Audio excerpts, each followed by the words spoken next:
A very good morning to everyone those are watching this video. This is Sanjay Singh. Welcomes you in my concept classes.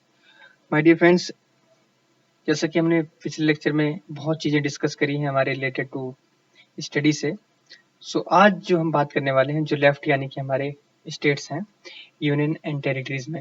मैं छोटे छोटे lecture इसलिए बनाता हूँ क्योंकि आप एक झलक में देखकर लेक्चर को खत्म कर दें, बस सिंपल तरीका ही होता है। दूसरी बात है कि हमेशा हर लेक्चर में बोलता हूँ कि यार अगर अभी तक आपने लेक्चर को लाइक नहीं किया है, सब्सक्राइब नहीं किया चैनल को, तो कर दीजिए, इससे मुझे सपोर्ट मिलता है।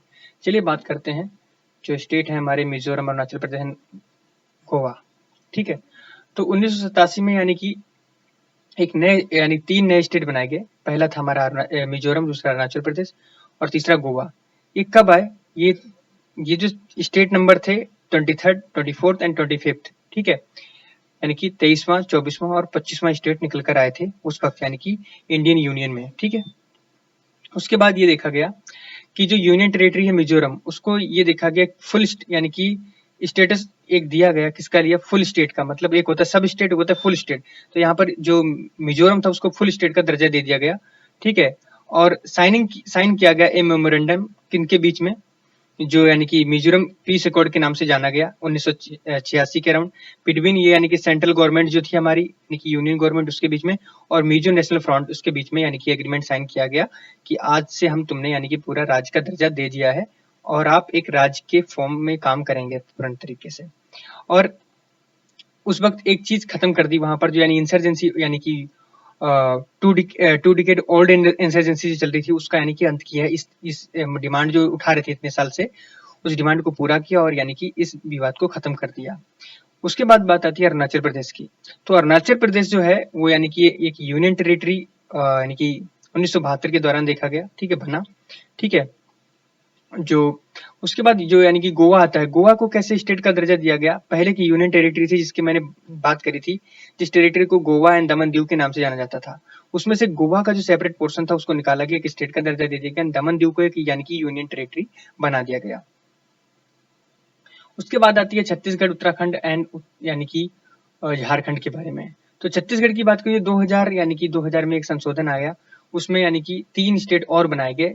ठीक है, जो स्टेट यानी मोस्टली किसी से काट काट कर बनाए गए, तो 3 स्टेट थे। 3 स्टेट कौन से? छत्तीसगढ़ जो था मोस्टली यानी कि अगर देखा जाए तो मध्य प्रदेश से निकल कर आया था। उत्तराखंड की बात करें तो यानी कि उत्तर प्रदेश से निकल कर आया था।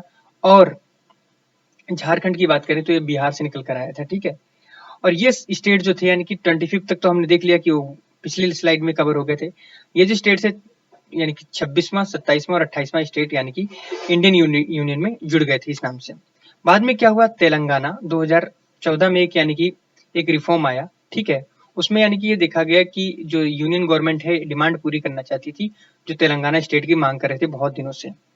तो तेलंगाना स्टेट जो था एक यानी कि 29वां स्टेट निकल के आया। ठीक है, जब ये यानी कि इंडियन यूनियन में। ठीक है, और ये किससे निकल कर आया? एक यानी कि जो आंध्र प्रदेश था उससे निकल के आया। ठीक है, द आंध्र स्टेट एक्ट जो है फॉर्म्ड किया फर्स्ट लिंग्विस्टिक स्टेट, यानी कि ये जो आंध्र स्टेट था पहला लिंग्विस्टिक स्टेट था इंडियन यूनियन का, जो यानी कि किससे निकल कर आया था? मद्रास से निकल कर आया था, जिसमें यानी कि तेलुगु स्पीकिंग जो पीपल्स थे उनसे निकल कर आया था। ठीक है, जो आज के डेट में जो मद्रास है उसे तमिलनाडु के नाम से भी जाना जाता है। ठीक है, sorry Tamil, I think Telugu speaking लोग थे उसमें से निकला। ठीक है, तमिल स्पीकिंग वाले को तमिलनाडु में कन्वर्ट कर दिया, तेलुगु वाले को यानी कि मैड्रास में किया, और सॉरी आंध्र प्रदेश में किया। आंध्र प्रदेश जो था ऐसे ही नहीं बना था क्योंकि उसमें जो कुर्नूल था उसकी राजधानी थी और यानी कि उसका जो हाई कोर्ट था वो यानी कि गुंटूर में था। ठीक है, एक रीऑर्गेनाइजेशन जो यानी कि एक्ट आया था 1956 का, उसमें क्या किया गया था? तेलुगु स्पीकिंग एरिया था जो हैदराबाद का और यानी कि आंध्र प्रदेश को क्रिएट करके एक बड़ा सा स्टेट बनाया गया जिसे आंध्र प्रदेश यानी कि स्टेट के नाम से जाना गया। तो स्टेट इतना बड़ा था कि अपनी सारी चीजें यानी कि पूरी नहीं कर पा रहा था। उसके बाद में फिर से इस यानी कि इसको दोबारा से यानी कि इसको डिवाइड करने की बात की गई क्योंकि इसमें जो यानी कि कैपिटल थी हैदराबाद में थी। ठीक है, और दूसरी बात जो इसको दोबारा से एक डिमांड की गई कि इसको दोबारा से रीऑर्गेनाइज किया गया, तो 2014 में से बाइफरकेट किया गया आंध्र प्रदेश किसको? 2 स्टेट्स में, जिनका नाम रखा गया आंध्र प्रदेश जो यानी कि पहले से था, उसके बाद तेलंगाना दूसरा बना निकल के आया। ठीक है, जम्मू एंड कश्मीर की बहुत कथा हमने सुन रखी है पहले से ही, बहुत मन घड़त बातें भी हमारे दिमाग में होते हैं। जम्मू एंड कश्मीर कहते हैं दूध मांगो कि खीर दूंगा। ठीक है, कश्मीर मांगेगा तो चीर दूंगा। तो बहुत सारी चीजें हैं हमारे दिमाग में इसको लेकर। तो आज मैं ये चीजें क्लियर कर देता हूँ। क्या हुआ 2019 से पहले तक हमारा जो जम्मू एंड कश्मीर था उसका खुद का एक कॉन्स्टिट्यूशन हुआ करता था, और वो उसके पास एक स्पेशल पावर थी जो यानी कि 370 के द्वारा वो एंजॉय करता था सभी स्पेशल पावर्स को, यानी कि कॉन्स्टिट्यूशन इंडिया के अंदर, ठीक है। लेकिन हुआ क्या 2019 में ये जो यानी कि स्पेशल स्टेटस था इसको यानी कि खत्म कर दिया गया, मिटा दिया गया, ठीक है। क्योंकि इसमें यानी किसके द्वारा ये प्रेसिडेंशियल ऑर्डर जो जाना गया, क्या जिसको यानी कि कॉन्स्टिट्यूशन ऑर्डर के नाम से भी जाना गया, जो किसके ऊपर लगाया गया, जम्मू एंड कश्मीर के ऊपर 2019 में, ठीक है। ये जो ऑर्डर था ये यानी कि सुपरसीडेड करता था अर्लियर जो यानी कि जाना जाता था कॉन्स्टिट्यूशन, यानी कि जो कॉन्स्टिट्यूशन ऑर्डर जाना जाता था यानी कि 1954 वाला, उसको उसके ऊपर यानी कि और भी पावर रखता। तो इसलिए यानी कि इसको जहां तक इस कॉन्स्टिट्यूशन वाला जो यानी कि ऑर्डर था इसको खत्म ही कर दिया। अब ये वर्किंग में है जो जम्मू एंड कश्मीर के लिए लागू होता है। इसमें यह बताया गया कि जो 2019 वाला जो ऑर्डर एक्सटेंड किया गया, ऑल द प्रोविजंस जो यानी कि कॉन्स्टिट्यूशन के थे जम्मू एंड कश्मीर के, ठीक है, सो इनको इनअप्रोप्रिएट कर दिया गया, दो यानी कि 19 यानी कि 2000 यानी जो 370 धारा है उसको खत्म कर दिया गया, उसको कंटिन्यू में नहीं रखा गया, ठीक है। दूसरी बात, हाँ 370 को समाप्त कर दिया गया हमारे इंडियन कॉन्स्टिट्यूशन से, ठीक है। फर्दर क्या किया गया, जम्मू एंड कश्मीर है उसको रीऑर्गेनाइजेशन एक्ट के यानी कि द्वारा बाइफरकेट किया गया, जिसमें यानी कि जो स्टेट जम्मू एंड कश्मीर था उसमें क्या होता था कि एक सेपरेट यूनियन टेरिटरीज बनी हुई थी, ठीक है। लेकिन उसमें क्या किया गया, अब यूनियन टेरिटरी जो जम्मू एंड कश्मीर की थी उसके अंदर देखा गया कि जो यूनियन टेरिटरी लद्दाख है, यानी कि दो टेरिटरी बनाई गई, union territory of Jammu and Kashmir and union territory of Ladakh. अब उसमें जम्मू एंड कश्मीर को क्या दिया गया, लद्दाख को क्या दिया गया, उसके बारे में समझ लेते हैं। जो यूनियन टेरिटरी जो जम्मू एंड कश्मीर की थी वो कंप्राइज करती थी बहुत सारी डिस्ट्रिक्ट्स को, जिसमें यानी कि डिस्ट्रिक्ट आती थी हमारी जम्मू एंड कश्मीर की सारी डिस्ट्रिक्ट्स, ठीक है। और कारगिल भी आता था, लेह लद्दाख यानी कि लेह डिस्ट्रिक्ट भी आती थी। अब क्या किया गया, कारगिल और लेह को मिलाकर यानी कि यूनियन टेरिटरी लद्दाख को दे दिया गया, ठीक है। इसी के तरीके से उस वक्त हमारे पास यानी कि 28 एंड 9 यानी कि 28 एंड 9 यूनियन टेरिटरीज हुई। तो एक टेरिटरी को अब्लूस किया गया, कुल मिला के हमारे पास उस वक्त यानी कि आने वाले जो समय है उसमें यानी कि 28 स्टेट एंड 8 यूनियन टेरिटरीज बनाई गई। क्या क्या नेम चेंजेस हुए उसको भी देख लेते हैं। जैसे अगर मैं बात करूं तो यहाँ पर जो यूनियन टेरिटरीज हैं जिनको चेंज किया गया, जैसे यूनाइटेड प्रोविंसेस जो है उसका पहला नाम था किसका, उत्तर प्रदेश का, यानी कि 1950 में इसको यानी कि किस नाम से जाना जाता था, यूनाइटेड प्रोविंस। लेकिन 1950 में एक संशोधन किया गया, ठीक है, उसमें इसका नाम चेंज कर दिया गया, यूनाइटेड प्रोविंसेस से उत्तर प्रदेश कर दिया गया, ठीक है। मैड्रास को आज तमिलनाडु के नाम से जाना जाता है, इसको कब चेंज किया गया, अब मैंने बताया, पूरी कथा पीछे मैं बता ले गया हूँ उसमें, यानी कि इससे आंध्र प्रदेश को निकाल दिया गया था मैड्रास से, ठीक है। बाकी बचे हुए को तमिलनाडु कन्वर्ट में कर दिया गया बाद में, यानी कि 1969 में, ठीक है। इसी तरीके से 1969 में मैसूर जो था उसको यानी कि कर्नाटका के नाम से, जो कन्नड़ स्पीकिंग पीपल्स थे उसको यानी कि कर्नाटका में कन्वर्ट कर दिया गया, ठीक है।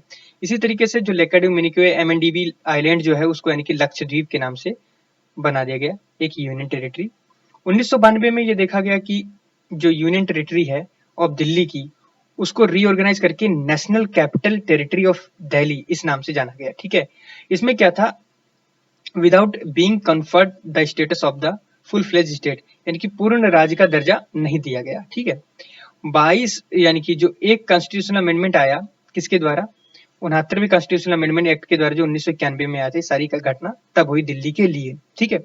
2006 में क्या हुआ कि जो उत्तरांचल पहले बोला जाता था, आज भी बहुत से लोग बोलते हैं कि कहाँ रहते हो भैया, तो बोलेंगे उत्तरांचल रहते हैं भैया। तो आज भी बहुत से लोग जो पुराने पुराने बूढ़े लोग मिलेंगे उत्तराखंड में, उन वो बोलते हैं हम उत्तरांचल के रहने वाले हैं। मुझे एक दीदी है मेरी पीजी में रहती थी, तो वो भी बोलते थे हम उत्तरांचल के रहने वाले हैं। उत्तराखंड बहुत ही कम बोलते हैं ऐसा सुनने में, लेकिन नाम आज उत्तराखंड है, ठीक है। नए जमाने के लड़के, नए नए उम्र के लड़के अधिकतर उत्तराखंड बोलते हैं, बहुत से लोग बोलते हैं, लेकिन बहुत बूढ़े लोग जो हैं उनकी जुबान पर यही रहता है कि उत्तरांचल बोलते हैं, ठीक है। इसी तरीके से अगर देखा जाए जो यानी कि पौंडचेरी जो था उसको यानी कि पुदुचेरी के नाम से कन्वर्ट किया गया, ठीक है। इन 2011 में देखा गया कि जो पहले ओडिशा यानी कि उड़ीसा जो था, उड़ीसा को ओडिशा कर दिया गया, ठीक है। उड़ीसा को ओडिशा को जो उड़ीसा कर दिया गया, ठीक है। ये स्टेट है 2019 के अकॉर्डिंग कौन कौन से स्टेट हैं, पहला हमारा आंध्र प्रदेश आ जाता है, उसके बाद अरुणाचल प्रदेश, असम, बिहार, छत्तीसगढ़, गोवा, गुजरात, हरियाणा, हिमाचल प्रदेश, झारखंड, कर्नाटका, केरला, मध्य प्रदेश, महाराष्ट्र, मणिपुर, मेघालय, मिजोरम, नागालैंड, ओडिशा, पंजाब, राजस्थान, सिक्किम, तमिलनाडु, तेलंगाना, त्रिपुरा, उत्तराखंड, उत्तर प्रदेश, वेस्ट बंगाल। ये सारे स्टेट्स 28 स्टेट हैं कुल मिला के। तो स्टेट अगर कोई पूछे 2019 के अकॉर्डिंग तो 28 स्टेट हमारे पास हैं और 2019 के अकॉर्डिंग हमारे पास 9 यूनियन टेरिटरीज थी। ठीक है, लेकिन बाद में एक यूनियन टेरिटरीज को एब्लिश किया गया, मुझे नाम नहीं याद आ रहा उसका, किसको एब्लिश किया गया है। ठीक है, कुल मिला के हमारे पास 8 यूनियन टेरिटरीज हैं आज भी। ठीक है, तो अंडमान एंड निकोबार एक यूनियन टेरिटरी, ठीक है, और Chandigarh, Dadra Nagar Haveli, Daman Diu, Delhi, the national capital of the territory, ठीक है, नेशनल कैपिटल टेरिटरी, और जम्मू एंड कश्मीर, लद्दाख, ठीक है, लक्षद्वीप, पुदुचेरी। इसमें से किसी को एक को यानी कि एब्लिश किया गया, मुझे याद नहीं आ रहा है, मैं अगले लेक्चर में शायद खोज के आपको बता दूंगा। ठीक है, अगले जो लेक्चर्स हैं वो मैं यानी कि क्या क्या कौन सा यानी कि एक्ट कब लाया गया, किसको यानी कि किसकी बाउंड्रीज को अल्टर करने के लिए है, इसमें लगभग हमारा एक लेक्चर के सफिशिएंट स्लाइड्स हैं। तो माय डियर फ्रेंड्स, इसको हम लोग उसी लेक्चर में कवर करेंगे, क्योंकि 10 मिनट से ऊपर लेक्चर में ये वाला नहीं बनाने वाला कुछ, क्योंकि मुझे कहीं जाना है। सो माय डियर फ्रेंड्स, इस लेक्चर में इतना ही, और आशा करता हूँ आपको ये लेक्चर समझ में आया होगा। शेयर कीजिए लेक्चर, एक दूसरे की मदद कीजिए, पानी को बचाइए हमेशा, फूड वेस्ट मत करिए, यही मेरा आपसे कहना है। Thank you for watching this video. जय हिंद।